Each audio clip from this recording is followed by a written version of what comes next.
angesehener Gast. Schön, dass du da bist. See you here. It's great that you are here.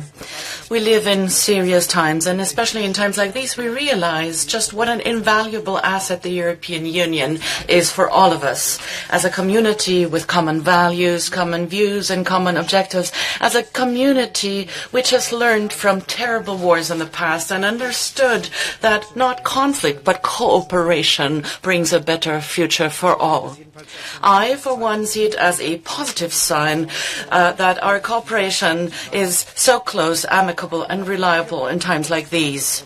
Within the framework of 4 weeks, we met 4 times already as EU heads of state and governments, and the next European Council will take place next week under your leadership. And it is good that we not only involve the members of the European Union in our discussions, but also partners like the UK, Norway, and Turkey. 2 issues and topics are especially important these days: support for Ukraine and strengthening of European defense capabilities. We both, dear Antonio, fully agree. Ukraine can rely on us. Ukraine can rely on Europe. We will not abandon Ukraine, and this is what we assured President Zelensky about a week ago, and that holds true. And as European Union and as Europeans as a whole, we will further step up our support. At the same time, it is clear the U.S.'s support is and remains indispensable. This is why it is a hopeful and important signal that Washington just announced after discussions in Jeddah to continue its support. At the same time, we all want to make progress on the path towards a peaceful solution, towards a fair and just peace. A few things are pivotal and important. The ceasefire needs to be embedded in a peace process that leads to a permanent agreement. Ukraine's sovereignty needs to be preserved.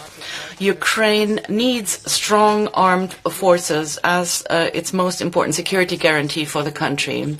All of these issues will have to be on the table during the discussions which will gain momentum, hopefully. The second pivotal topic is our own security and our own defense capabilities. All EU member states will have to do more for defense. This is one of the crucial task on national and European level for the coming years and decades. We're going to strengthen the European pillar of NATO and increase defense expenditures. You know the debates that are underway now in Germany within the framework of forming a new government, and also parallel the debates on the level of the European Union. In Brussels, we're going to discuss how our defense economy and industry can become more effective and productive. I'm convinced we need rules which facilitate the joint development and procurement of armaments in the European Union.